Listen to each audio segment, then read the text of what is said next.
Bismillahirrahmanirrahim. Assalamualaikum warahmatullahi wabarakatuh. Selamat siang, salam sejahtera untuk kita semua.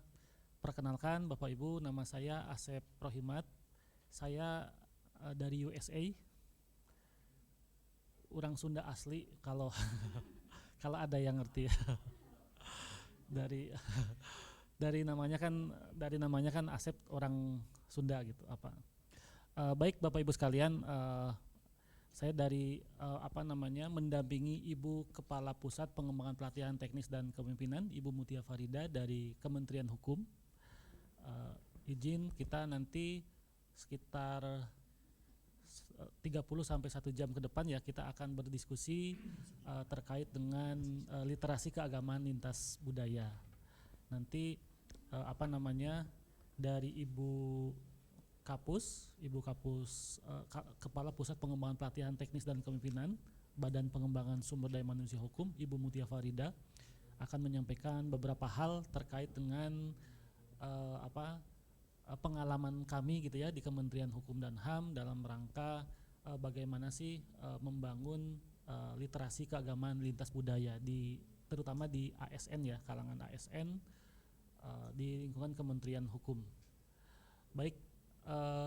Terima kasih Bapak Ibu sekalian. Tadi kami lihat di daftar hadir ada banyak gitu ya dari berbagai latar belakang. Terima kasih Bapak Ibu, mungkin 1-2 hari ini sudah mengikuti konferensi internasional literasi keagamaan lintas budaya ini, dan mungkin juga banyak dari Bapak Ibu yang sudah dapat pengalaman ya dari para narasumber, dari kami sendiri dari kemarin mewakili Bapak Wakil Menteri Hukum, itu ada Ibu Gusti Ayu, mungkin sudah berbagi pengalaman juga dengan Bapak Ibu khususnya di Kementerian Hukum dan HAM ya, bagaimana membangun literasi keagamaan lintas budaya khususnya untuk ASN. Kemudian juga beliau juga 2 sesi kan mewakili Pak Wamen, dan beliaunya sendiri juga di sesi berikutnya menyampaikan terkait dengan kampus pengayuman Pancasila. Baik Bapak Ibu sekalian, ada beberapa hal sebelum kita diskusi nanti. Pertama mohon izin, nanti diskusi kita mungkin tidak masuk mohon izin ke ranah yang politik gitu ya, yang sara. Jadi biar kita pure masalah literasi keagamaan lintas budaya gitu, bagaimana kita mengkampanyekan terkait dengan toleransi, nilai-nilai Pancasila, kebangsaan dan lain sebagainya, perdamaian gitu ya. Baik, kemudian yang kedua nanti Ibu Kapus, Ibu Mutia Farida akan menyampaikan paparannya kurang lebih 20 menit. Nanti setelah itu dipersilakan Bapak Ibu kita berdiskusi, barangkali ada yang perlu disampaikan, sharing atau berbagi pengalaman dengan Ibu Mutia Farida. Baik, selanjutnya untuk mempersingkat waktu kami persilakan Ibu Mutia Farida SHMH untuk menyampaikan paparannya kurang lebih 20 menit. Kepada Ibu Mutia Farida disilakan. Baik, terima kasih. Bismillahirrahmanirrahim. Assalamualaikum warahmatullahi wabarakatuh. Selamat siang, salam sejahtera untuk kita semuanya. Om Swastiastu, Namo Buddhaya, salam kebajikan. Alhamdulillah Bapak Ibu di jam-jam rawan ini ya. Jadi Bapak Ibu menyambung kemarin yang disampaikan Ibu Kepala Badan Pengembangan Sumber Daya Manusia, Kepala BPSDM Hukum, saya akan mencoba bagaimana berbagi pengalaman ya tentang bagaimana membangun sosiokultural di kementerian kami, khususnya adalah melalui BPSDM Hukum. Jadi Bapak Ibu, BPSDM Hukum itu Badan Pengembangan Sumber Daya Manusia, tempat untuk mengembangkan sumber daya manusia ASN di bidang hukum. Jadi tidak hanya di Kementerian Hukum saja, tetapi lembaga atau kementerian lain yang rumpun bidang hukum. Jadi ada APH itu ada jaksa, ada hakim, ada ini yang memang memerlukan pelatihan-pelatihan teknis yang sehubungan dengan rumpun hukum. Seperti saat ini kami sedang menyelenggarakan training of facilitator implementasi KUHP nasional yang akan berlaku nanti di bulan Januari, tanggal 2 Januari tahun 2026, yang di dalamnya itu KUHP ini ada beberapa pasal yang menyangkut tentang pemenuhan hak asasi manusia. Nah, itu banyak sekali hal yang terkait di situ. Di situ pesertanya ada hakim, ada jaksa, ada advokat, kemudian juga ada para analis hukum, perancang, penyuluh, dan ASN-ASN yang fungsional di bidang hukum. Nah, bagaimana kalau kami ASN itu kita diwajibkan mempunyai kompetensi, 3 kompetensi, yaitu kompetensi teknis, kompetensi manajerial, dan kompetensi sosiokultural. Nah, kenapa kami kemarin dari BPSDM Hukum, kita juga bekerja sama dengan Lemena, itu dalam rangka untuk meningkatkan kompetensi ASN di sosiokultural. Kalau teknis, berdasarkan kami kemarin berdiskusi dengan lembaga administrasi negara, itu kalau teknis manajerial kan biasa kita lakukan, pelatihan-pelatihan biasa kita lakukan. Namun kalau yang sosiokultural memang jarang. Dan kemarin kita diapresiasi dari LAN karena kita melaksanakan bersama dengan Lemena menyelenggarakan workshop tentang insersi LKLB ini ke dalam materi-materi dalam pelaksanaan tugas dan fungsi Badan Pengembangan Sumber Daya Manusia. Nah, Bapak Ibu, dalam membangun kompetensi sosial budaya bagi ASN untuk memperkuat kepercayaan publik dalam masyarakat yang beragam, jadi kami menyadari bahwa negara kita itu adalah negara yang dengan penduduk yang majemuk, ya. Dan itu kami rasakan. Kami ini kan mutasi promosi di beberapa daerah,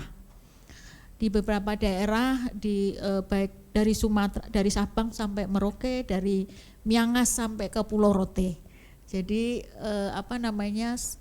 kita semuanya itu dituntut dengan tantangan-tantangan sosiokultural selain manajerial dan teknis yang memang sudah kita miliki. Nah, tetapi untuk pelatihan, model-model penguatan pelatihan itu memang sangat jarang diforumkan dalam pelatihan, ya.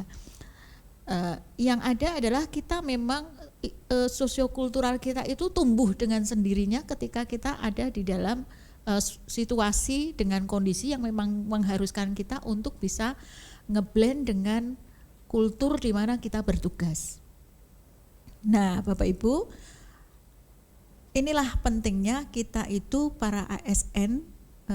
Saya di sini berarti bicara ASN, ya. Maksudnya pengalaman kami di ASN itu memiliki kompetensi sosiokultural. Nah, bagaimana kami bisa menguatkan kemudian memberikan materi-materi tentang sosiokultural? Ada beberapa hal yang dilakukan oleh BPSDM Hukum. Langkah-langkah strategi BPSDM Hukum membangun kompetensi sosial budaya bagi ASN. Yang pertama adalah integrasi LKLB dalam kurikulum pendidikan dan pelatihan sebagai pengembangan kurikulum dan materi yang inklusif. Kemudian strategi yang kedua adalah peningkatan pemahaman dan kepekaan ASN melalui metode pembelajaran aktif dan transformasional. Kemudian yang ketiga adalah penilaian kompetensi yang inklusif, dan yang keempat adalah mendorong peran ASN sebagai agen toleransi. Selanjutnya, strategi yang kelima adalah kemitraan dengan pakar dan lembaga keagamaan. Yang keenam adalah penguatan aspek HAM dan nilai Pancasila. Dan yang terakhir adalah dampak terhadap kepercayaan publik dengan pengukuran dan evaluasi yang berkelanjutan. Jadi 7 pendekatan-pendekatan ini, strategi BPSDM ini akan kami uraikan satu demi satu. Nah, Bapak Ibu, integrasi LKLB dalam kurikulum pendidikan dan pelatihan sebagai pengembangan kurikulum dan materi inklusif ini tujuannya adalah untuk memastikan ASN memiliki pemahaman yang mendalam tentang keragaman agama dan budaya sejak dini dalam karier. Jadi Bapak Ibu, di dalam pelatihan LKEB kita itu kan dituntut untuk bisa menguasai 3 kompetensi pribadi, kompetensi komparasi, dan kompetensi kolaborasi. Nah, ini penting. Kemudian di integrasi LKEB ini materi-materi LKEB kita integrasikan ke dalam berbagai kurikulum, yaitu pendidikan kedinasan pada Politeknik Pengayoman Indonesia, kemudian pelatihan ASN dari mulai Latsar dan Latsar CPNS dan pelatihan struktural kepemimpinan, kemudian pelatihan teknis dan pelatihan fungsional. Jadi kami di BPSDM Hukum itu punya satu lembaga pendidikan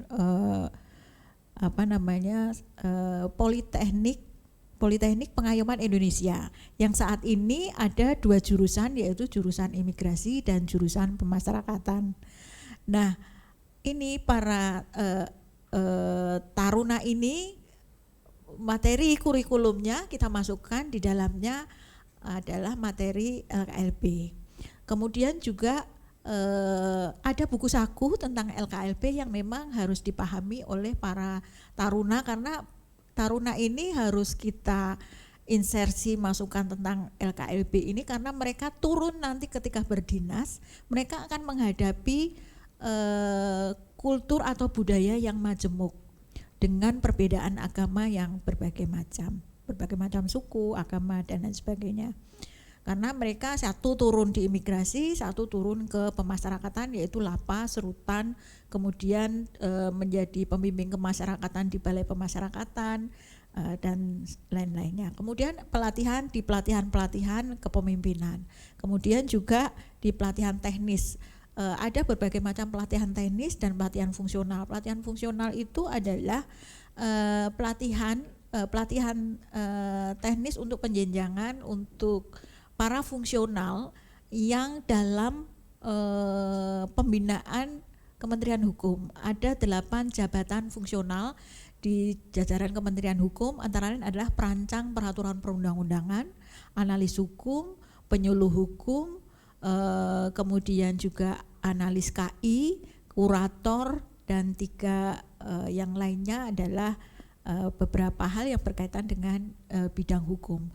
Nah, ini dilatih dalam pelatihan itu kita sudah menginsersikan materi tentang LKLB, karena ketika fungsional penyuluh hukum dia tidak hanya diberikan materi tentang bagaimana bagaimana materi penyuluhan hukum, tapi ketika dia akan memberikan menyuluh tentang regulasi peraturan perundang-undangan yang dihadapi adalah kultur atau masyarakat yang majemuk, maka dia harus bisa memahami lingkungan itu supaya audiens itu memahami tentang misalnya berkaitan dengan KUHP baru.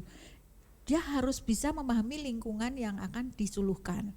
Apalagi KUHP baru itu muatan-muatannya adalah muatan-muatan yang perubahannya sangat signifikan daripada KUHP yang lama.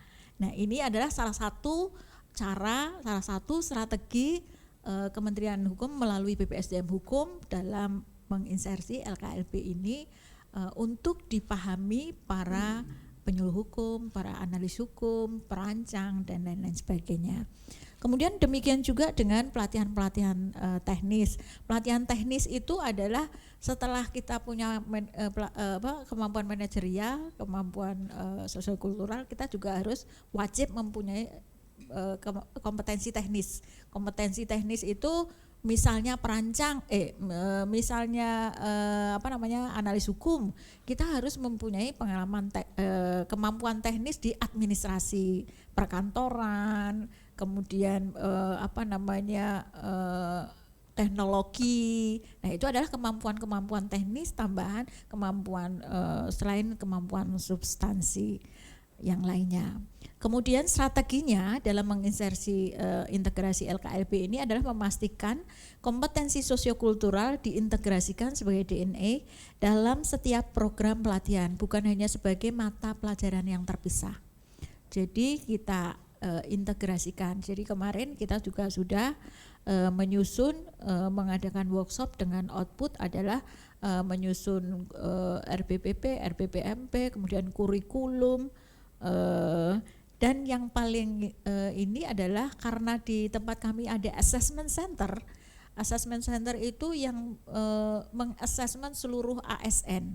Jadi bisa dari ASN Kementerian Hukum, bisa juga dari kementerian atau lembaga yang lain di luar hukum bisa mengassessment. Jadi instrumen dari para asesor dalam mengassessment itu sudah diinsersi beberapa hal muatan LKLB, literasi keagamaan lintas budaya, itu sudah masuk di instrumen-instrumen assessment center di pusat penilaian kompetensi BPSDM Hukum.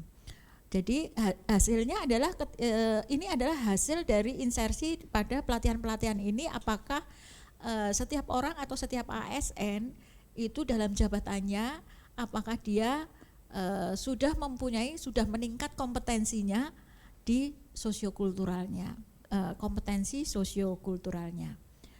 Nah, kemudian peningkatan pemahaman dan kepekaan ASN melalui metode pembelajaran aktif dan transformasional. Ini adalah fokus pada perubahan mindset dan perilaku melalui metode yang mendorong empati dan refleksi melalui pembelajaran yang teoritis. Nah, pengetahuan pada LKLB terdiri dari keragaman agama dan keyakinan, mengurangi bias dan stereotip.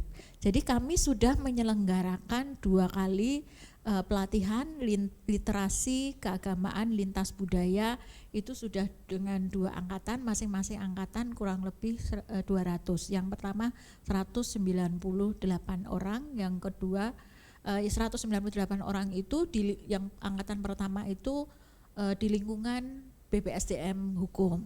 Jadi ada dari Poltek PIN, BPSDM Hukum, dan juga dari Balai Diklat, 3 Balai Diklat di beberapa wilayah.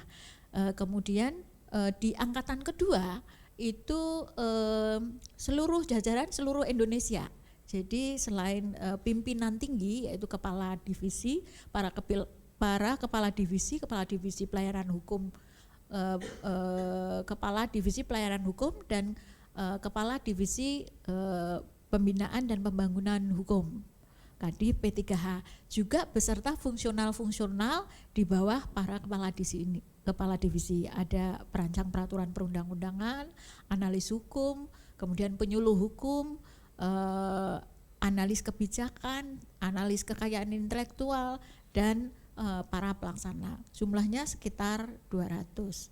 Nah, kemudian peningkatan pemahaman ini dengan metode pembelajaran aktif dan transformasional. Yang pertama adalah simulasi dan role playing, role play yang empati, kemudian studi kasus multidimensi, dan program kunjungan atau penugasan ke lapangan. Kemudian yang ketiga adalah penilaian kompetensi yang inklusif. Jadi BPSDM Hukum memastikan bahwa aspek LKLB dan nilai-nilai Pancasila menjadi bagian dari sistem penilaian kompetensi pegawai. Jadi kita itu selalu dalam kurun waktu tertentu atau menjelang kita misalnya akan dimutasi atau promosi, kita dilakukan penilaian kompetensi, atau jika memang pimpinan membutuhkan, kita bisa dilakukan uji kompetensi. Uji kompetensi ini, nah yang saya sampaikan tadi, instrumennya kita sudah memasukkan instrumen dengan muatan LKLB dan Pancasila, karena kami BPSDM Hukum ini sudah ditetapkan sebagai kampus pengayoman Pancasila.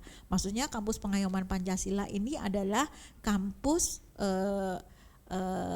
yang maksudnya tempat pembelajaran yang mendukung atau mengimplementasikan, betul-betul mengimplementasikan nilai-nilai Pancasila. Kemudian memasukkan indikator sosiokultural dalam asesmen untuk mengukur sejauh mana ASN menginternalisasi nilai-nilai Pancasila dan LKLB. alat tesnya adalah leaderless group discussion atau LGD, kemudian juga yang kedua situational judgment test atau SJT.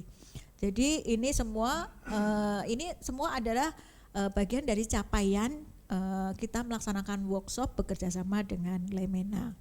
Kemudian yang ketiga adalah memastikan pejabat yang menempati posisi strategis memiliki kapasitas tidak hanya secara teknis tetapi juga secara moral dan sosiokultural sehingga dapat memberikan pelayanan publik yang adil dan non-diskriminatif.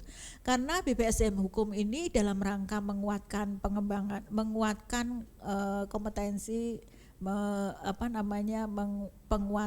peningkatan kapasitas sumber daya manusia itu adalah dalam rangka memberikan pelayanan hukum, dalam rangka memberikan pelayanan publik.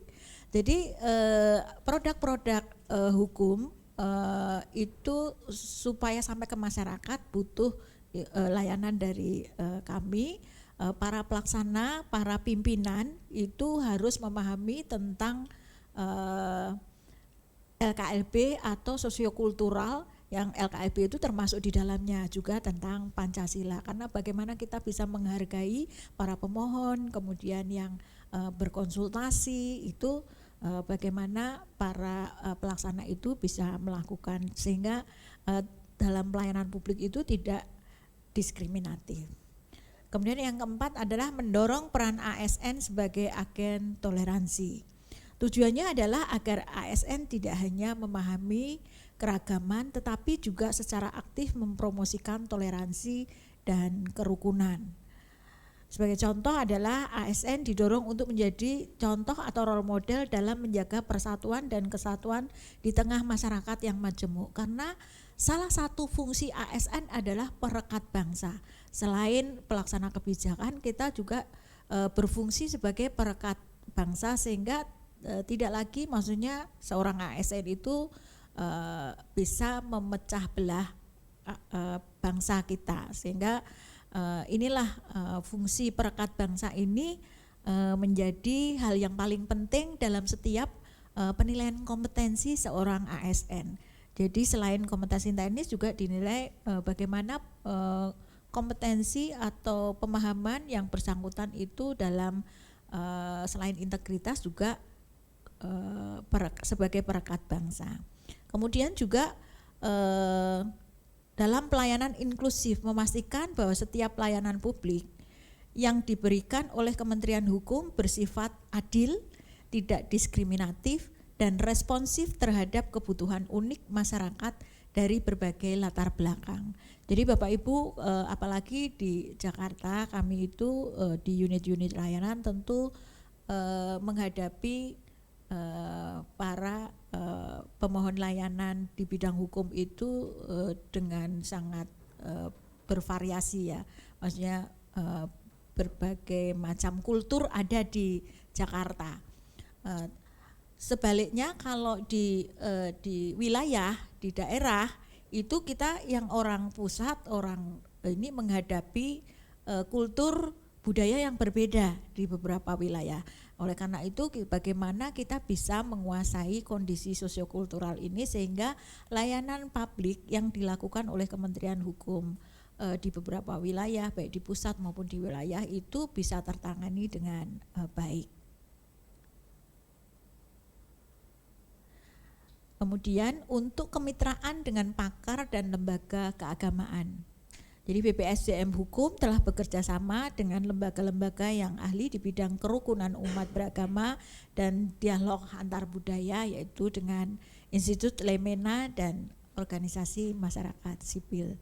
Kemudian selanjutnya adalah memastikan materi pelatihan LKLB ini didasarkan pada pengetahuan terkini dan relevan, serta menghadirkan narasumber yang kredibel. Jadi beberapa kemarin kita di pelatihan LKLB 2 angkatan dan 1 workshop. Setelah LKLB kami melaksanakan workshop untuk menginsersi materi muatan LKLB ini ke dalam beberapa tugas dan fungsi BPSDM Hukum. Outputnya adalah kemarin selain kurikulum, kemudian RBP, RBPMP, kemudian ada juga modul modul tentang LKLB, kemudian ada buku saku dan kemarin ada masukan di tindak lanjut dari workshop itu adalah menyusun glosarium tentang LKLB, karena mungkin tentang LKLB itu masih perlu kita internalisasikan, kita implementasikan dalam pelaksanaan tugas dan fungsi. Nah, kemudian yang keenam adalah penguatan aspek HAM dan nilai Pancasila. Jadi ini adalah strategi kami dengan melaksanakan program LKLB selalu didasarkan pada landasan hak asasi manusia dan nilai-nilai Pancasila. Karena sebetulnya program LKLB ini literasi keagamaan lintas budaya ini kan bisa masuk dalam nilai-nilai di 5 sila ini, 5 sila di Pancasila. Nilai sila pertama ketuhanan yang Maha Esa, kemudian kemanusiaan yang adil dan beradab bisa, kemudian persatuan Indonesia bisa, dan keadilan sosial bagi seluruh rakyat Indonesia. Kemudian tujuannya adalah yang pertama memberikan landasan ideologis yang kuat, menekankan bahwa menghargai keragaman adalah bagian integral dari identitas bangsa Indonesia dan kewajiban sebagai aparatur sipil negara. Jadi luar biasa LKLB ini yang tadinya mungkin orang stereotipnya mungkin agak lain tentang LKLB ini, ketika sudah mengikuti pelatihan teman-teman semuanya menjadi memahami bahwa hal ini adalah penting untuk diimplementasikan ke dalam pelaksanaan tugas dan fungsi. Oleh karena itu para asesor, kemarin asesor di assessment center itu juga sangat memahami ketika awalnya bagaimana menyusun instrumen untuk mengukur kompetensi seseorang di kompetensi untuk peningkatan sosiokulturalnya. Nah, ternyata LKLB ini adalah salah satu indikator, maksudnya indikator yang bisa dijadikan pengukuran seseorang itu sudah mempunyai kompetensi sosiokultural, dan ini adalah bagian dari ASN yang Pancasilais. Dan yang ketujuh ini adalah dampak terhadap kepercayaan publik dengan pengukuran dan evaluasi yang berkelanjutan. Yang pertama adalah mengembangkan instrumen kuantitatif untuk mengukur tingkat pengetahuan, sikap, dan keterampilan kompetensi sosiokultural ASN. Untuk mengukur ini dengan melalui tes, observasi simulasi, dan survei diri. Kemudian selanjutnya adalah upaya pengembangan kompetensi sosiokultural dan menghubungkannya langsung dengan peningkatan kepercayaan publik. Ketika kita bisa menghargai masyarakat yang majemuk, kemudian kita melakukan layanan dengan hospitality yang baik, kemudian kita menghargai, tidak memandang dari sisi kita mempunyai literasi keagamaan yang cukup, maka untuk menghadapi budaya yang majemuk itu kita sudah mampu untuk bisa melakukan layanan publik dengan baik. Ketika kita bisa melaksanakan layanan publik dengan baik, maka masyarakat akan menjadi lebih percaya ketika mereka menerima layanan, khususnya adalah layanan di bidang hukum. Kemudian selanjutnya adalah memasukkan indikator perilaku kompetensi sosiokultural. Contohnya adalah kemampuan beradaptasi, komunikasi yang inklusif ke dalam sasaran kinerja pegawai ASN. Jadi kami itu setiap tahun kita menandatangani sasaran kinerja pegawai. Ini adalah komitmen ASN dengan atasan langsung. Nah, itu di dalamnya itu kita sudah memasukkan kemampuan untuk bisa beradaptasi. Nah, penilaian-penilaian tentang sikap perilaku ASN itu adalah tentang integritas, kerjasama. Ketika kita tidak mempunyai literasi keagamaan yang cukup, susah loh kita itu bekerja sama. Nah, berarti maksudnya ini termasuk cara menilai ASN, sikap perilaku ASN kita itu dinilai setiap tahun. Setiap 6 bulan kita sudah bisa dilakukan penilaian kinerja. Salah satu penilaian itu adalah sikap perilaku. Nah, kemudian diantaranya adalah selain integritas juga ada kerjasama. Nah, bagaimana kita misalnya kita literasi keagamannya itu minim, saya kok yakin kita nggak akan bisa kerjasama. Apalagi di dalam pemerintahan ya, yang kulturnya itu sangat majemuk. Kami di BPSDM sendiri itu juga majemuk, kan ada berbagai macam suku di dalamnya, itu ada berbagai macam suku.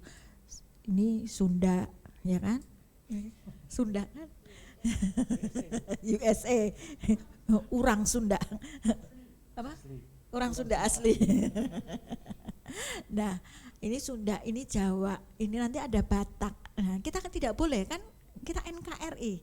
Tapi ketika kita sudah mempunyai literasi yang baik tentang literasi keagamaan, saya yakin kita bisa bekerja sama. Kita bisa bekerja. Dan saya memahami dan saya sendiri di lingkungan saya, Pusat Pelatihan Teknis dan Kepemimpinan, betapa dalam 1 tahun ini pekerjaan itu demikian ini dalam suasana efisiensi. Suasana efisiensi itu kan kita harus kreatif, kemudian lingkungannya adalah majemuk.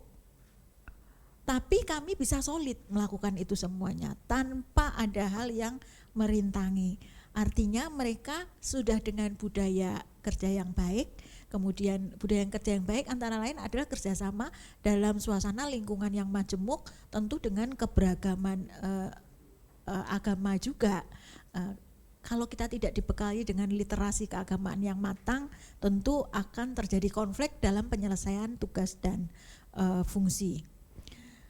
Nah, kemudian dari beberapa hal tadi yang saya sampaikan, maka dapat disimpulkan bahwa penguatan LKLB ini, di dalam penguatan LKLB ini ASN diharapkan mampu menunjukkan sikap empati, adil dan inklusif dalam interaksi mereka dengan masyarakat.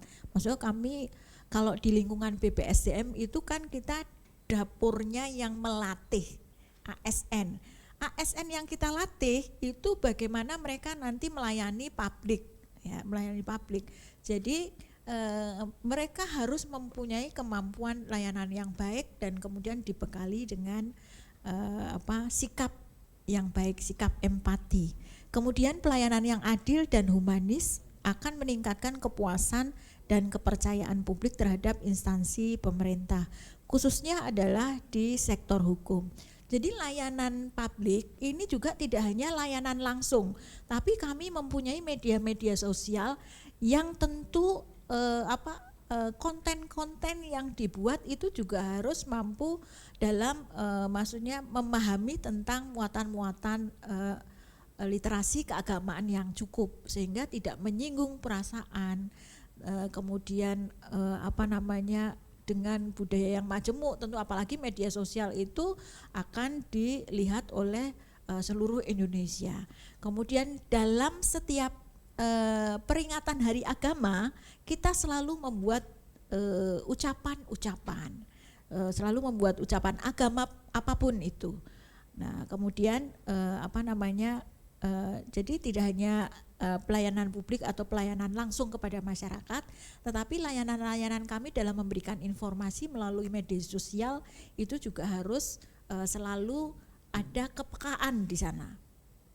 Jadi yang tidak menimbulkan sara, menimbulkan hal-hal yang menjadikan sebuah kegaduhan. Dan tentu juga kami selalu dalam pelatihan yang ada di insersi LKLB, bisa jadi kalau di instrumen assessment, instrumen untuk penilaian kompetensi itu masuk tentang muatan LKLB, maka di beberapa pelatihan khususnya di pendidikan itu harus bisa menghubungkan antara misalnya ketika kamu menjadi seorang CPNS untuk bekerja di imigrasi, di kan ada jurusan imigrasi, ada jurusan pemasyarakatan. Apa yang kamu lakukan? Ada di dalamnya adalah muatan LKLB. Di imigrasi itu kan melayani pembuatan paspor, ya, melayani pembuatan paspor, kemudian melayani orang-orang perjalanan ke luar negeri. Nah, itu kan dia tidak boleh ada diskriminasi, tidak boleh ada perbedaan. Kemudian ketika para taruna yang akan terjun di pemasyarakatan, di lembaga pemasyarakatan, di lapas, di rutan, dia harus mempunyai literasi keagamaan, karena yang dihadapi di lapas itu kan di lapas itu adalah bagian kecil dari masyarakat kita yang sedang berhadapan dengan hukum. Dia sedang berhadapan dengan hukum tentu adalah bagian masyarakat yang saat ini adalah saat mereka berada di dalam itu adalah masyarakat yang sensitif, ya sensitif, sehingga kalau tidak dibekali dengan literasi agama yang cukup, ya tentu mereka tidak akan bisa melakukan pembinaan. Tidak kan fungsinya adalah melakukan pembinaan kepada narapidana. Nah kemudian oleh karena itu di dalam lapas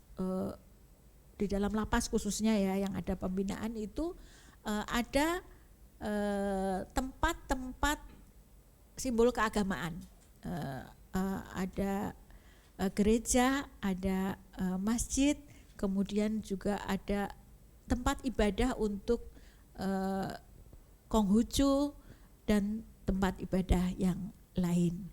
Nah, demikian juga di beberapa pelatihan harus disesuaikan. Maksudnya ketika pelatihan fungsional penyuluh hukum, bagaimana ketika Anda melakukan penyuluhan hukum di di daerah yang majemuk, di daerah yang kulturnya majemuk, itu seperti apa dengan keragaman agama.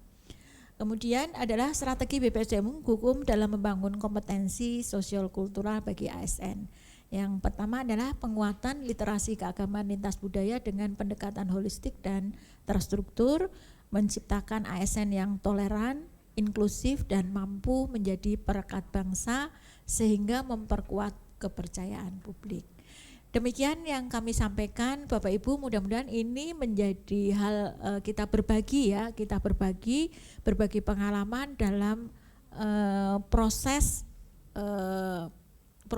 pelaksanaan tugas dan fungsi kami dengan menginsersi literasi keagamaan lintas budaya dalam beberapa pelaksanaan tugas dan fungsi di Badan Pengembangan Sumber Daya Manusia. Kurang dan lebihnya saya mohon maaf. Mari kita lanjutkan nanti dengan beberapa hal yang kita diskusikan jika ada dari Bapak Ibu yang akan dipertanyakan. Terima kasih. Baik, Bapak Ibu kita beri plus dulu yang meriah untuk narasumber kita Ibu Mutia Faridia. Beliau adalah Kepala Pusat Pengembangan Pelatihan Teknis dan Kepemimpinan pada Badan Pengembangan Sumber Daya Manusia Hukum Kementerian Hukum. Ada beberapa hal yang tadi beliau tadi sampaikan, bagaimana strategi BPSDM Hukum Badan Pengembangan Sumber Daya Manusia Hukum membangun kompetensi sosial budaya bagi ASN. ASN di Indonesia itu kan ada PNS dan P3K ya, sampai di pelosok mungkin ya, ada KUA, ada madrasah, ada guru-guru gitu ya. Itu ada kurang lebih 4-5 juta orang dan itu kan sebagai perekat bangsa. Undang-Undang nomor 20 tahun 2023 menyebutkan bahwa ASN itu adalah sebagai perekat bangsa. Nah inilah kompetensi sosial kultural ini, ASN sebagai perekat bangsa ini yang dicoba dibangun oleh BPSDM Hukum gitu ya, dengan salah satunya Ibu Mutia Farida di sana gitu. Luar biasa. Nah izin kemudian yang kedua, kami beberapa waktu yang lalu tadi sebagaimana disampaikan oleh Ibu Kapus, Kementerian Hukum, BPSDM Hukum telah bekerja sama tanggal 21 sampai 24 Oktober baru sebulan yang lalu bekerja sama dengan Institut Lemena, dan di situ hadir Prof. Amin Abdullah dari BPIP ya, dulu dari guru besar di IAIN Jogja ya kalau tidak salah. Beliau hadir langsung dari awal sampai akhir dan beliau mengapresiasi. Jadi menurut beliau baru Kementerian Hukum yang berani dan berhasil menginsersi atau menginput ya materi nilai-nilai literasi keagamaan lintas budaya terhadap kurikulum pendidikan vokasi, pendidikan kedinasan gitu ya, tadi Politeknik Imigrasi dan Politeknik Ilmu Pemasyarakatan. Kemudian yang kedua menginsersi terhadap kurikulum pelatihan teknis, fungsional, kepemimpinan, latsar gitu ya kalau ASN itu. Kemudian satu lagi menginsersi kepada karena di kami ada assessment center, menginsersi jadi instrumen sosiokultural itu, uji kompetensi sosiokultural itu dibuat instrumennya berupa LGD gitu ya, leaderless group discussion dan situational judgment test itu memiliki nilai-nilai sosiokultural gitu. Jadi penempatan pejabat yang di daerah di mana itu harus memiliki kompetensi sosiokultural yang memang levelnya mungkin level 4 atau level 5 gitu ya. Seperti sesuai dengan peraturan Menteri Pendayagunaan Aparatur Negara nomor 38 tahun 2017 tentang standar kompetensi ASN. Nah, kemudian juga BPSDM telah melakukan pelatihan sosiokultural sampai 2 kali, dan itu kan ada dosen, ada widya iswara, ada fungsional perancang, ada yang perancang itu sangat strategis gitu sampai ke Pemda itu kan mengharmonisasi peraturan-peraturan daerah gitu ya. Kemudian ada penyuluh hukum itu kan sampai ke pelosok seluruh Indonesia. Kemudian yang terakhir, jadi dan BPSDM juga sudah mengimplementasikan penguatan Pancasila, kemudian hak asasi manusia karena kan LKLB juga dekat dengan HAM ya. Kemudian dan literasi keagamaan lintas budaya itu sendiri dimasukkan ke dalam kurikulum penunjang atau kurikulum dasar di setiap pelatihan yang diselenggarakan. Itu sudah berjalan sekitar setahun yang lalu. Itu yang beberapa hal yang tadi disampaikan oleh Ibu Kapus Tekpim. Terima kasih Bu Kapus. Mohon izin, ini kita masih punya sekitar 30 menit ya, 30 menit ke depan. Barangkali dari Bapak Ibu sekalian berkenan sharing atau menyampaikan pendapat. Yang pertama mungkin ini Bapak tolong sebutkan nama lengkap, kemudian barangkali berasal dari instansi apa atau daerah mana begitu ya, kemudian atau dari negara mana, profesinya apa, kemudian sharing atau mau bertanya gitu ya. Gitu. Silakan Bapak yang ini dulu, dipersilakan. Mungkin bisa berdiri Bapak, izin. Boleh. Izin mau bertanya. LKLB ini kan lebih cenderung. Izin nama dulu Bapak. Perkenalkan, nama saya Asmadin, asal Aceh. Pak Asmadin. Alumni LKLB Istiqlal. Oke. Bertanya, ini kan LKLB ini kan cenderung kepada keberagaman agama ya. Bagaimana dengan Aceh ya? Aceh kan bukan multi agama ya kan, hanya mohon maaf satu agama gitu. Jadi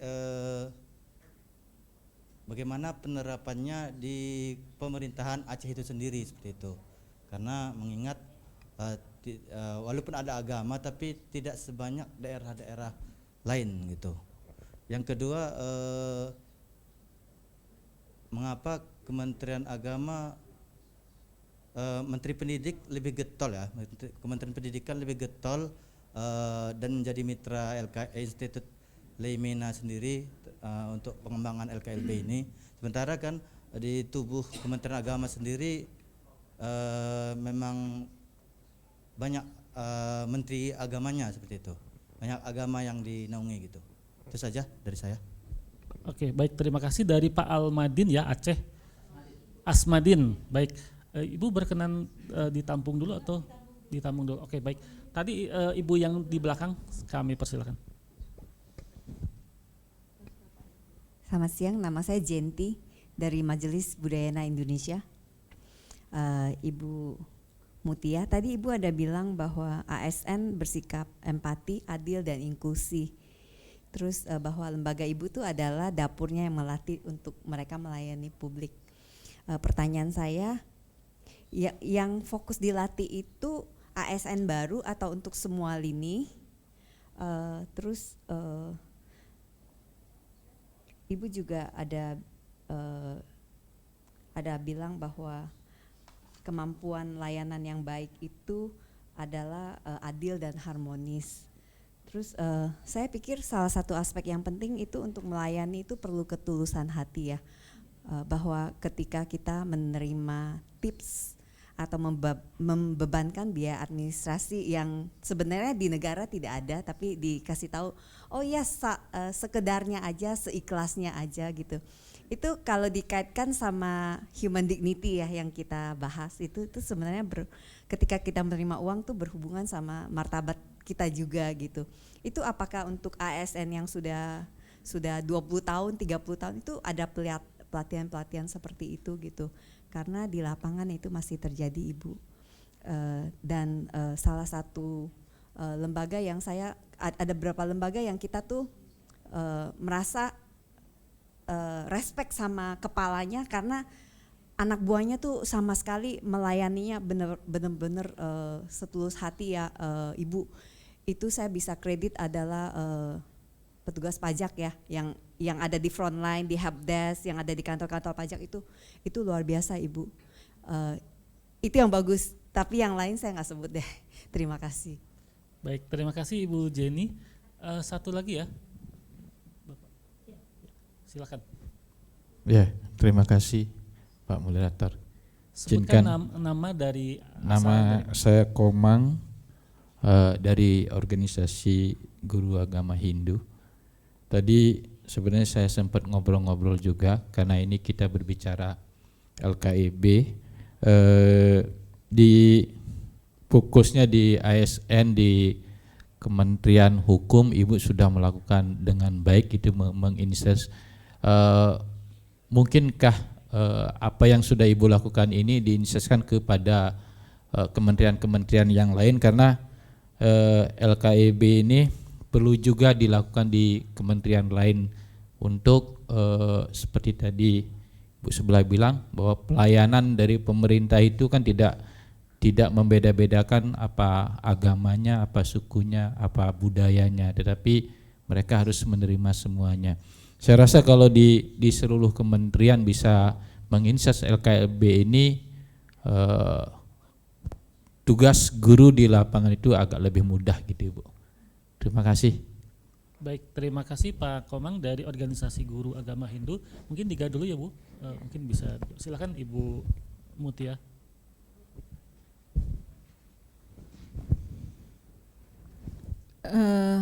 Pak Asmadin, terima kasih Pak pertanyaannya. Yang ditanyakan adalah bagaimana LKIB ini di Aceh, ya kan? Di Aceh mungkin makanya kan namanya daerah istimewa ya Pak ya. Tetapi kan ada pendatang Pak di sana. Jadi literasi keagamaan itu penting untuk teman-teman kita di Aceh bisa memahami, supaya bisa tetap melakukan kerjasama, kolaborasi. Tapi itu tergantung dari masing-masing ya Pak ya. Yang kedua, kenapa Menteri Agama itu kerjasama sama Lemena? Itu ya tadi ya Pak. Menteri Pendidikan. Menteri Pendidikan, sorry. Nah, itu berarti nanti ditanya ke Menteri Pendidikan ya Pak. Kan saya bukan wilayah kami ya, bukan wilayah kami. Jadi nanti itu pertanyaan dari Pak Asmadin ya Pak ya. Mudah-mudahan berkenan Pak Asmadin. Beberapa hal memang di Aceh itu kita itu dimutasi Pak. Nah kita dimutasi itu kan kita harus tetap mempunyai literasi itu, literasi kapan? Ini mau di Aceh, misalnya yang bukan beragama Islam, maksudnya dimutasi ke Aceh, memang di Aceh tidak mau menerima kan, harusnya tetap bisa menerima, ya kan? Kan tetap diterima Pak. Itu karena Bapak dan jajaran masyarakat Aceh sudah mempunyai literasi agama yang bagus, berarti menerima. Jadi kita itu sekarang ditempatkan di mana aja, ya tetap harus nggak mau di Aceh, kan nggak bisa nolak SK, harus kita jalani. Saya ditempatkan di satu daerah jauh, saya perempuan di sana, budayanya, kulturnya itu majemuk. Tetap saya harus berangkat. Ternyata setelah saya di sana, saya menemukan dalam satu kabupaten itu satu kecamatan itu Muslim itu minoritas. Jadi yang lainnya itu non Muslim, maksudnya Nasrani. Tetapi masyarakat ini bisa hidup dengan baik, dengan damai. Dan yang saya hadapi di dalam satu lingkungan kantor itu juga berbagai macam agama, berbagai macam suku, dan kita tetap bisa melakukan hal yang terbaik.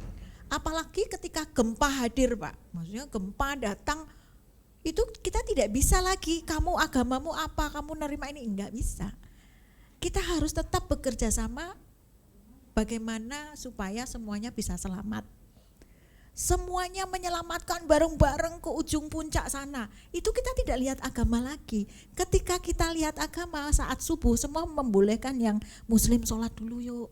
Yang non muslim kita tetap berdoa supaya gempa tidak datang lagi. Kita bersatu dalam doa sesuai dengan kepercayaan kita masing-masing. Itu saya hadapi betul-betul bahwa karena kita sudah mempunyai literasi agama, kita tidak akan bisa. Sudah gempa, COVID, ya kan?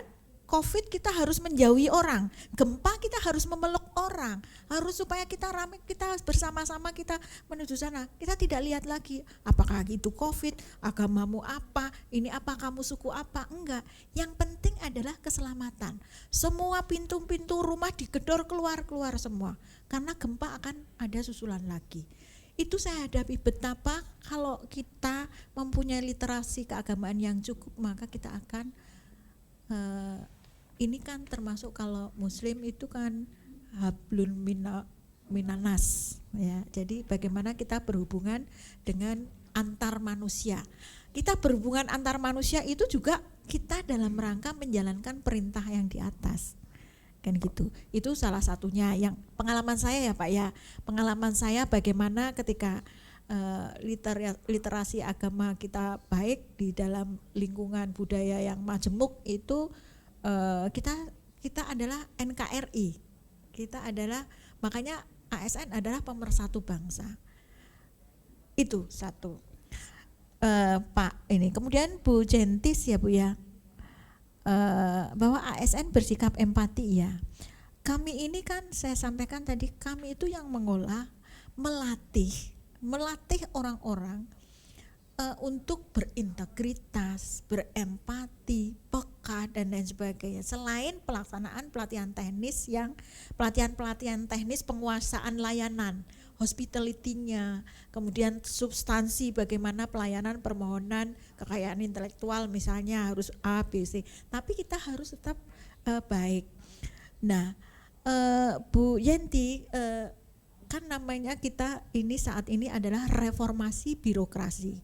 Selain Kementerian Hukum itu adalah reformasi hukum, reformasi di bidang hukum dengan terbitnya KUHP nasional, itu juga reformasi birokrasi. Reformasi birokrasi itu di dalamnya adalah ada pembangunan zona integritas. Pembangunan zona integritas ini adalah bagian dari reformasi birokrasi. Saat kini kita sedang mereformasi.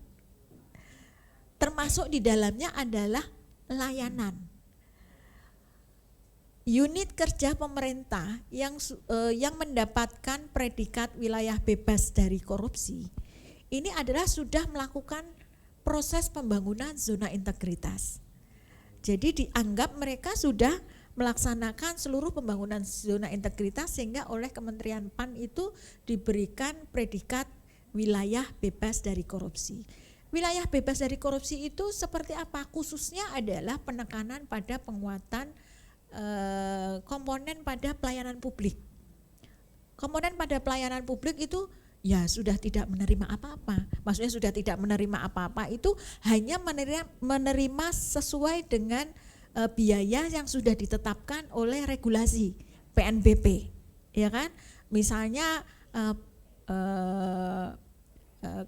pendaftaran permohonan pencatatan hak cipta 200.000 ya 200.000 dan itu adalah menyetornya sekarang tidak langsung melalui bank, melalui perbankan, jadi bisa online juga. Makanya sekarang layanan-layanan kami di bidang hukum banyak yang online itu adalah untuk menghindari tatap muka. Untuk salah satunya adalah menghindari tatap muka itu adalah menghindari yang seperti Ibu sampaikan tadi. Jadi ada apa Pak? Fee. Ada kelebihan pembayaran. Ya ada kelebihan pembayaran. Iya, tanda terima kasih. Kadang-kadang itu memang dipancing sama masyarakat juga, kan gitu. Jadi kita jangan sebagai masyarakat ya jangan mancing-mancing. Karena kadang-kadang yang integritasnya sudah bagus nggak akan nerima, tapi kalau yang ya udah ini pertemanan kan gitu. Nah, jangan mulai dipancing. Saya pernah menghadapi ini ketika rekrutmen CPNS. Betul-betul saya tegas, saya ini dari semua lini saya jaga semuanya. Alhamdulillah tidak terjadi apa-apa. Walaupun mungkin di sana suara ini. Banyak tantangannya memang. Banyak tantangannya. Nah, sedikit demi sedikit ini kita sedang berproses. Semua ya, bukan hanya Kementerian Hukum, tapi kita semua sedang berproses. Bapak Ibu, sebelum tahun 2025 Kementerian Hukum itu kan namanya Kementerian Hukum dan HAM. Kementerian Hukum dan HAM di dalamnya adalah melakukan tugas fungsinya antara lain ada di bidang pemasyarakatan, itu adalah lapas, rutan, bapas, basan dan lain sebagainya. Kemudian imigrasi, tugas keimigrasian, terus tugas dan fungsi bidang hak asasi manusia. Kemudian kenotariatan. Kemudian nah sekarang kita sudah fokus hanya melaksanakan pembangunan di bidang hukum. Jadi kita sudah lepas dari imigrasi dan pemasyarakatan. Jadi kita sekarang sudah lepas dari imigrasi dan pemasyarakatan. Kemudian juga sudah lepas dari urusan hak asasi manusia. Karena hak asasi manusia sudah diberikan tempat tersendiri untuk lebih fokus menangani bidang hak asasi manusia. Imigrasi dan pemasyarakatan juga sudah diberikan ruang untuk mereka melakukan perbaikan-perbaikan supaya lebih fokus dalam melakukan pembinaan baik di layanan publik maupun di pembinaan ke para ASN-nya. Demikian juga kami Kementerian Hukum. Jadi Kementerian Hukum itu adalah yang melakukan pengembangan hukum, pembinaan hukum dan pembangunan hukum. Di sana ada notaris, itu pembinaannya adalah di kami. Kemudian ada pengawasan notaris, kemudian ada kekayaan intelektual, cipta, paten, merek, rahasia dagang, royalti ya. Maksudnya royalti itu termasuk bagian dari pekerjaan di rezim kekayaan intelektual di bidang hak cipta. Nah, itu semua mereka melaksanakan pelatihannya adalah di BPSM Hukum. Apakah itu hanya orang yang baru masuk? Tidak. Jadi semua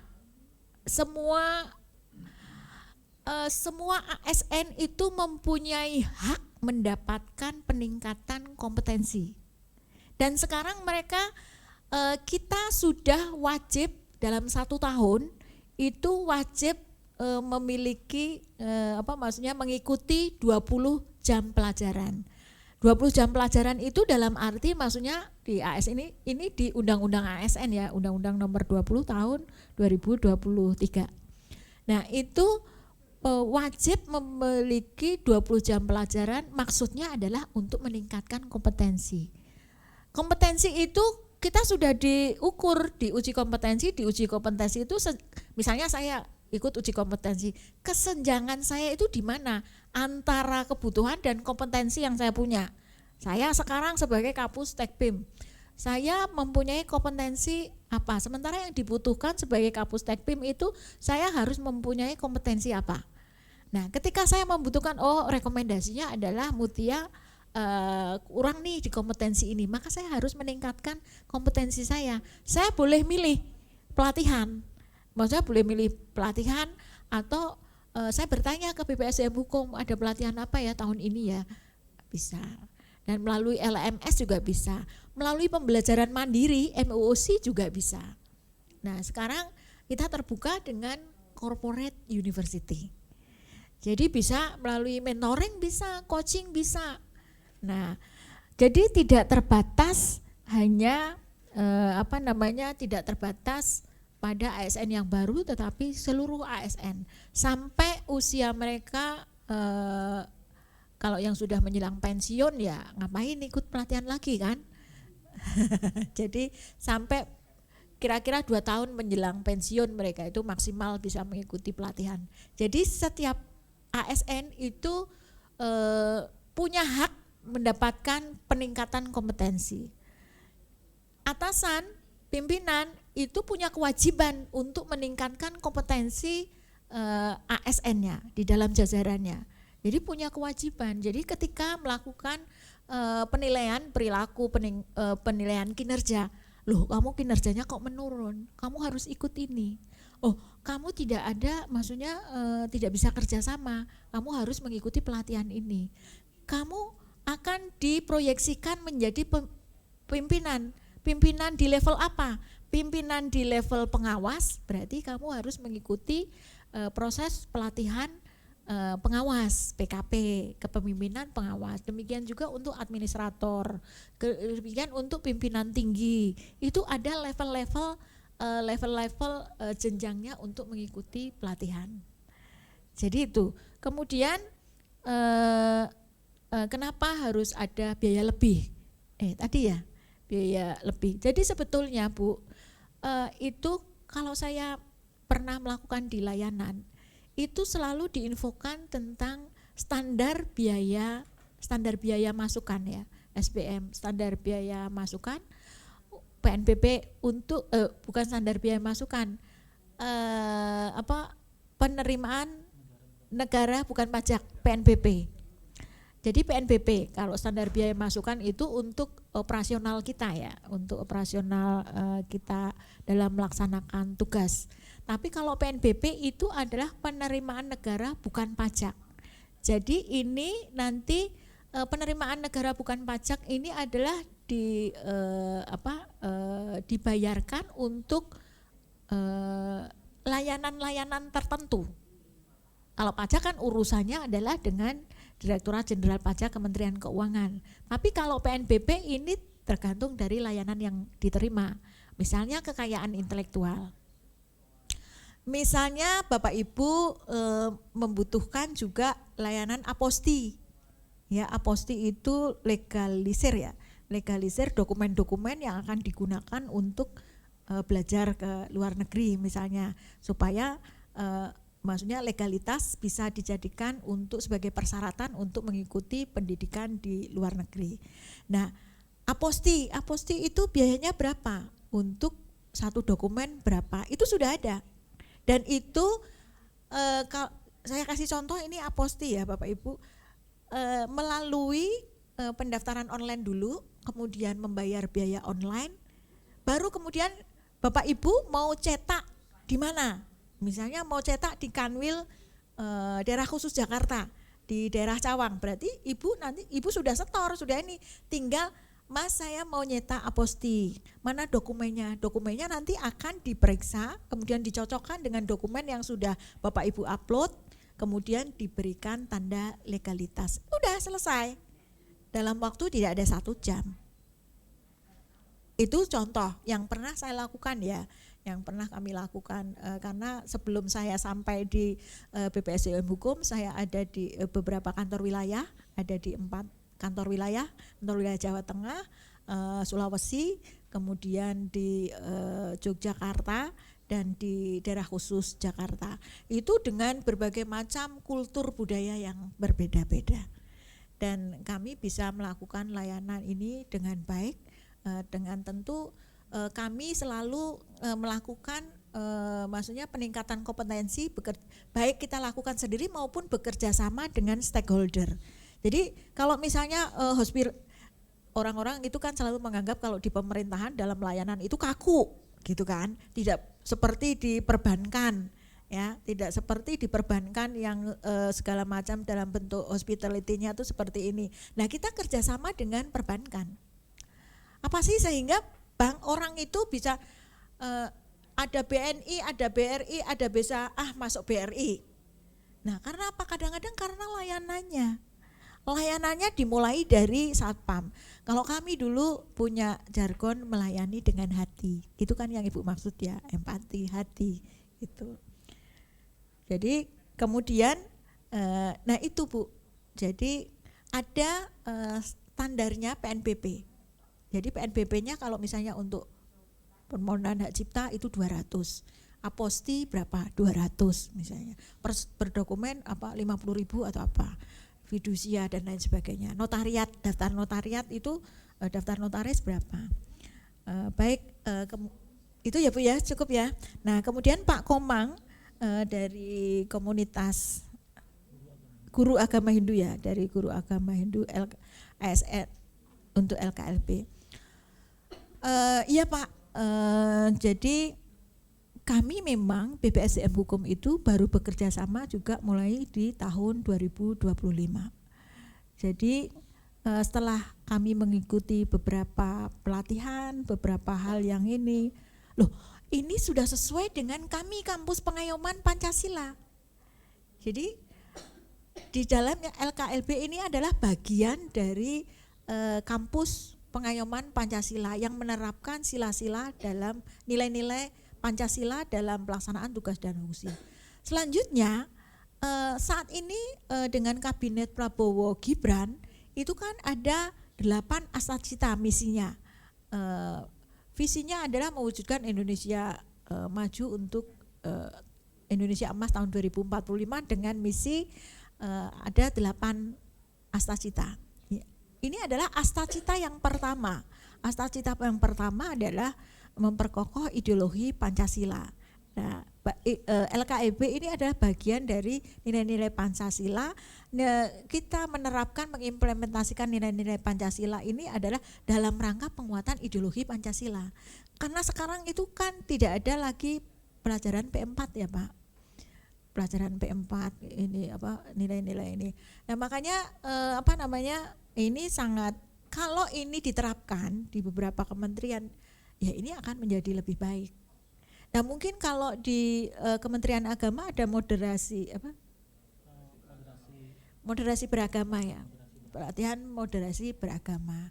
Nah, kita ini sudah menerapkan ini dan kita sudah mencoba membuat role play, kemudian membuat narasi setiap ini untuk bisa memastikan bahwa ini itu sudah memenuhi nilai-nilai yang ada di LKLB. Kita sudah mempunyai kompetensi diri kita memahami tentang agama kita. Kita juga mempunyai kompetensi komparasi untuk membandingkan, bukan membandingkan dalam arti melihat agama yang baik yang mana.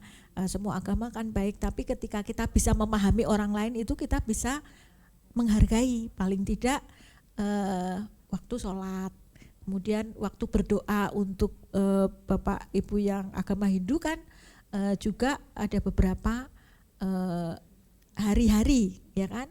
Teman-teman kami di kantor wilayah Kementerian Hukum di Bali itu juga sangat maksudnya adaptif ya, harus beradaptasi dengan suasana Bali.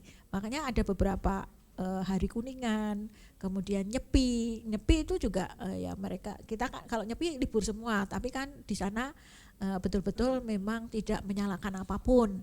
Nah, itu juga teman-teman kami mengikuti itu. Jadi itu Pak, cukup Pak.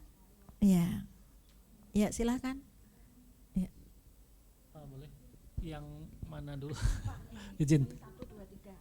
Boleh ya. Karena waktunya terbatas, tapi mungkin singkat padat ya. Mohon izin. 1, 2, 3 gitu. Silakan Bapak dulu. Nama, kemudian asal, kemudian pertanyaan atau sharingnya bagaimana, silakan. Baik, saya Sarifuddin dari Kebumen, Jawa Tengah. Mensikapi keberagaman yang ada di Indonesia, saya ingin menanyakan terkait dengan peran BPSDM terhadap para kepala kementerian dan rujukan di bawah adalah kepala kantor. Apakah ada kerjasama mendalam terkait dengan peran Kementerian Hukum terkait dengan literasi keagamaan dan lintas budaya? Ini terkait dengan guru yang aktif di bidang LKLB. Ketika mau mengikuti acara seperti ini itu harus menjelaskan berulang-ulang maksud dan tujuan. Apakah ada Kementerian Hukum itu kerjasama terkait dan penegasan bahwa LKLB ini sangat penting. Nah, bagi pemangku pejabat yang di lingkungan, karena kami di pendidikan, maka ini sangat penting sekali. Hukum ini ada keterikatan kerjasama antara Kementerian Hukum dengan kelembagaan di bidang pendidikan. Kebetulan kami di Kementerian Agama. Sementara di Kementerian Agama itu ada kurikulum berbasis cinta yang kami terapkan di lingkungan madrasah, di penerapan RPP, rencana pelaksanaan pembelajaran, itu kami dilaksanakan. Tetapi memang ketika ada event yang seperti ini, momen seperti ini, kami harus menjelaskan berulang-ulang tentang pentingnya LKLB. Terima kasih. Baik, terima kasih Pak Syarifudin, kami sudah tangkap. Kemudian silakan Ibu yang di tengah, mungkin yang di tengah dulu, biar berurutan. Terima kasih. Assalamualaikum warahmatullahi wabarakatuh. Saya Iana Mardiyah, sebenarnya aslinya dari Jawa Tengah, tetapi sekarang sudah berdomisili di Lampung. Yang pertama yang ingin saya tanyakan terkait tadi kan Ibu sebagai Kepala BPSDM di Kementerian Hukum, Kepala Pusat. Oh, di bawahnya Kepala Badan Pusat. Nah, yang ingin saya konfirmasi yang pertama, apakah semua kementerian punya pusat tadi untuk pemberdayaan SDM-nya? Itu yang pertama. Nah, ketika misalkan ini dari Kementerian Hukum sudah melaksanakan di internal Kementerian Hukum, apakah secara koordinatif sudah, oh ya kementerian ini sudah melaksanakan juga atau belum? Misal saya dari Kementerian Agama gitu kan, karena saya penyuluh agama. Nah, ketika di sini ada program bagus, Kementerian Agama juga sama ikut. Nah, terkait misalkan ada peningkatan kompetensi ASN, kan di Kementerian Agama ada MOOC. Oke, peningkatan kompetensi itu biasanya hanya diikuti, karena itu sifatnya mandiri ya Bu ya, hanya diikuti oleh ASN yang mohon maaf melek secara teknologi, artinya yang masih generasi milenial ke sini gitu. Kalau yang generasi ini wallahu alam ya, dan kebanyakan yang mereka mohon maaf ya, ini kan agak curhat sedikit, yang kompetensi LKLB-nya agak minim ya, mereka yang sudah usianya mohon maaf, dan itu mereka ketika dalam grup, kami kan ada grup, dengan entengnya misal mohon maaf menjadikan jokes yang nyenggol agama lain, itu kayaknya biasa. Bagi saya, karena saya kan hanya penyuluh yang kerjanya di kecamatan, untuk mengingatkan mereka yang pejabat itu segan, karena nanti diceng kalau kata di blacklist gitu.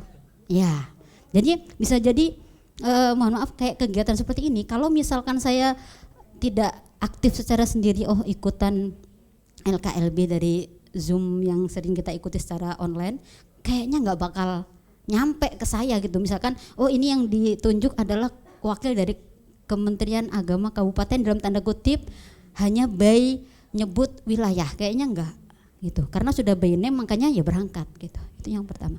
Kemudian yang kedua, ini agak melenceng sedikit tapi saya agak penasaran Bu, kan pengadilan agama di bawah Kementerian Hukum, betul ya Pak? Pengadilan agama, udah nggak fokus. Pengadilan agama di bawah Mahkamah Agung, bukan di bawah kementerian ya? Oh bukan, jadi tidak bisa istilahnya mengintervensi atau hanya bisa tadi kan melatih kayak jaksa. Jadi pikiran saya, bisa jadi hakimnya juga, tapi enggak ya Bu ya? Oh enggak ya dah. Berarti tidak jadi saya tanyakan karena jadi takutnya, kenapa saya konfirmasi dulu, takutnya saya salah tanya gitu. Terima kasih. Assalamualaikum warahmatullahi wabarakatuh. Waalaikumsalam. Baik, terima kasih Ibu Ana Mardiyah dari Lampung. Selanjutnya mungkin. Baik, terima kasih. Selamat sore, saya Sherly Gultom dari Surabaya, Bapak Ibu. Saya sedikit menjelaskan, tertarik dengan konsep ada kompetensi socio-cultural yang harus dilekatkan pada setiap ASN yang ada. Ya, betul. Nah, kebetulan saya seorang antropolog juga begitu Bapak Ibu. Penting ketika kita melihat ini institusi hukum, ranah hukum positif itu pasti berlaku. Tetapi social cultural itu satu pendekatan yang sangat berbeda sekali dan penuh toleransi di dalamnya. Nah, saya setuju ketika LKLB jujur saja harus ada di setiap lini, apalagi pelayanan publik. Namun di satu titik boleh tidak. Apakah kita mengkritisi sesuatu yang baik begitu? Apakah harus saya itu mengetahui tentang apa yang dimiliki konsep-konsep agama orang lain untuk saya bisa menghargai? Itu menjadi sebuah kritis karena kita ini masih cenderung, kritis saya Bapak Ibu, masih cenderung melihat status sebuah agama pada manusia daripada melihat manusia sebagai manusia. Ada kalanya saya tidak perlu tahu apa yang namanya Islam, Hindu dan lain sebagainya untuk saya bisa menghargai itu karena saya melihat kita adalah sama manusia. Nah, ini menjadi penting dalam sebuah teknis pelaksanaan. Contoh, bagaimana institusi BPSDM ini kalau tadi hanya misalkan bukan hanya ya menyelenggarakan satu pelatihan membentuk kompetensi profesional terhadap seseorang petugas secara profesional, namun di lapangan masih ada dalam tanda kutip oknum aparat mendiamkan sebuah fenomena yang itu merugikan dalam konteks apa yang sudah dilatihkan. Bagaimana BPSDM ini meripos hal itu, dan kalau toh tadi ada bentuk KPI sebagai evaluasi, KPI yang bagaimana, apakah kembali pada institusi tadi disampaikan sehingga itu menjadi sebuah KPI yang betul-betul berjalan dari atas ke top down seperti itu, atau dari bawah ke atas itu perlu koreksi karena itu juga menjadi bumerang sendiri bagi keberhasilan BPSDM. Itu saja, terima kasih. Baik, luar biasa Ibu Sari Gultom ya. Serly Gultom, ya, maaf. Baik, mungkin Ibu udah cukup, baik 3 ya waktunya juga sudah ini, izin 3 orang Ibu.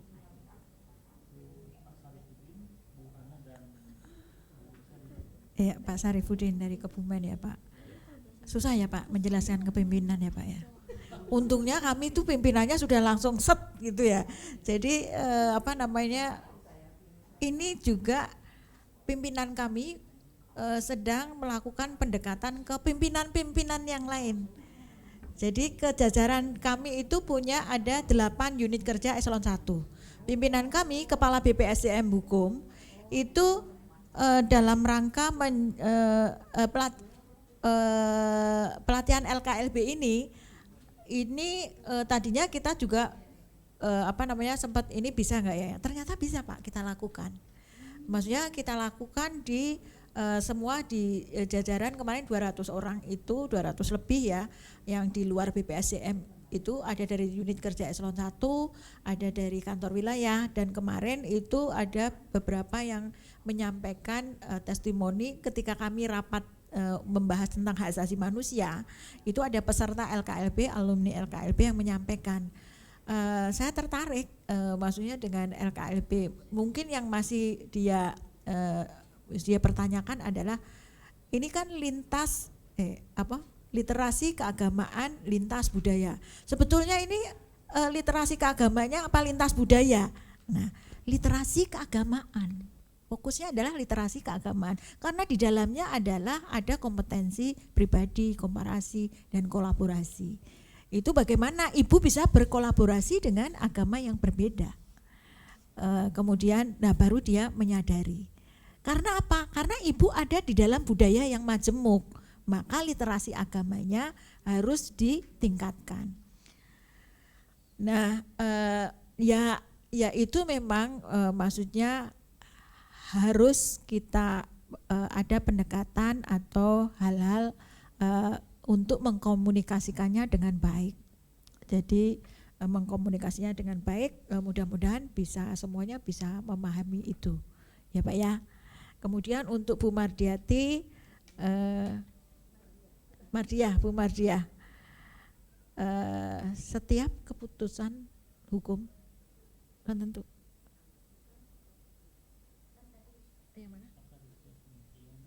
Setiap kementerian ada ini.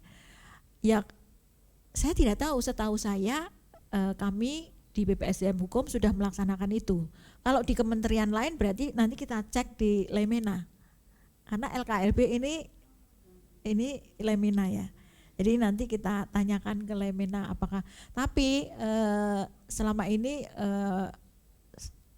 kami baru melaksanakan ini karena tidak hanya karena saya kan sudah mengikuti beberapa menjadi observer dari LKLB ya, itu kan rata-rata guru ini. Nah saat ini adalah sudah masuk ke jajaran ASN, di level ASN, bahkan untuk di BPSDM Hukum tidak hanya di pelatihan tetapi di penilaian kompetensi dengan memasukkan, menginsersi di instrumen-instrumen untuk sebagai bahan untuk mengassessment seorang ASN. Jadi soal-soalnya bisa soal-soal tertulis, juga bisa diskusi leadership, leaderless group discussion yang tanpa seorang pimpinan dalam sebuah rapat kumpulan orang itu menyelesaikan masalah. Di dalam masalah itu ada muatan LKLB. Nah, satu itu, kemudian ada beberapa instrumen soal-soal yang lain. Terus kemudian kalau misalnya pengadilan dulu sampai tahun 92 kalau tidak salah itu memang pengadilan di bawah Kementerian Hukum dan HAM. Tapi sejak 92 kita sudah berpisah mereka. Jadi hakim itu dulu badannya itu urusannya ada dua, kepala di Mahkamah Agung, perutnya ada di Kementerian Kehakiman ya. Maksudnya untuk urusan SDM, peningkatan jenjang ini ada di kementerian, tapi untuk substansi hakimnya itu ada di Mahkamah Agung. Karena ada hal seperti itu maka dijadikan satulah di Mahkamah Agung. Jadi kami sekarang sudah berpisah. Ya. Kemudian Bu Gultom, Selvi Gultom, Sarli Gultom ya. Apa tadi, LKLB harus ada di siap lini. Iya. Kita pahami bahwa saya pernah bekerja sebelum saya jadi PNS, saya pernah bekerja di lingkungan yang saya itu minoritas.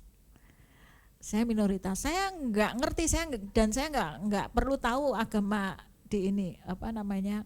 Dan mereka juga ini, kita itu kerja, yang penting selesai, kan gitu. Makan juga kita makan bersama. Ada yang kalau saya kan tidak boleh makan babi gitu ya, tapi kan ada yang lainnya makan babi ya silahkan. Kita makan aja, artinya seperti tadi Bu Sarli Gutami, sebetulnya kita nggak usah perlu tahu agamamu apa ya, yang penting kita ini kan bisa, maksudnya hubungan kita antar manusia, ya kan, hubungan kita antar manusia. Kenapa perlu literasi agama? Karena kita ada di dalam budaya yang majemuk.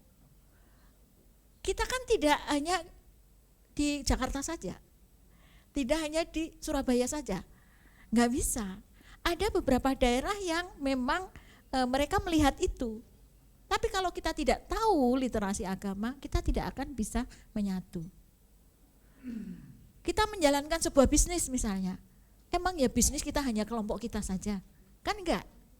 Kalau kita bisa memahami, ini juga strategi bisnis juga, memahami tentang literasi keagamaan itu insya Allah semuanya akan dapat kita peroleh. Oke, karena di sana sudah 0 waktunya. Terima kasih Bapak Ibu untuk keikutsertaannya. Mudah-mudahan apa yang kami sampaikan bisa memberikan masukan dan pemahaman tentang pengkayaan kita tentang literasi keagamaan lintas budaya. Baik Bapak Ibu, hadirin kita beri plus sekali lagi untuk narasumber yang luar biasa pada siang ke sore hari ini ya, Ibu Mutia Farida, SHMA, Kepala Pusat Pengembangan Pelatihan Teknis dan Kepemimpinan BPSDM Hukum, Kementerian Hukum. Terima kasih Ibu sudah tadi panjang lebar sharing dengan Bapak Ibu sekalian. Juga kita beri plus untuk Bapak Ibu sekalian yang sudah 1-2 hari ini ya luar biasa sharing ini tiap tahun ya, Internasional Konferensi Literasi Keagamaan Lintas Budaya. Dan kami sebagaimana tadi disampaikan oleh Ibu Kapus Tekpim bahwa kami di Kementerian Hukum baru satu tahun ini bekerja sama dengan Institut Lemina. Tapi sudah banyak bahkan istilahnya tuh termasuk yang supporting gitu ya, utama dari Institut Lemina. Dan ini juga kami sebenarnya tertarik juga dengan misalnya di Kementerian Agama kan ada pelatihan moderasi. Itu kan sebetulnya mirip-mirip seperti itu, dan itu mungkin bisa, dan tapi kami juga sudah berkoordinasi dengan lembaga administrasi negara karena pembina diklat kan lembaga administrasi negara sudah lampu hijau, dan ya ini mudah-mudahan ke depan bisa semakin masif ya di kementerian-kementerian lain juga. Kalau kemarin Pak Prof Amin menyampaikan ya mudah-mudahan insersi nilai-nilai keagamaan lintas budaya ini yang sekarang dimasukkan di kurikulum Kementerian Hukum, pendidikan, pelatihan dan pilihan kompetensi di Kementerian Hukum, mudah-mudahan ke depan bisa ke kementerian lain dan sampai ke pemerintah daerah seperti itu. Pemerintah daerah sampai ke desa. Karena di paralegal itu desa juga ada desa Posbankum ya, Pos Bantuan Hukum juga ada di bawah Kementerian Hukum. Kami punya penyuluh hukum juga yang sampai ke daerah, sampai ke pelosok-pelosok. Demikian Bapak Ibu sekalian, terima kasih. Mohon maaf apabila hal yang kurang berkenan. Saya akhiri. Assalamualaikum warahmatullahi wabarakatuh.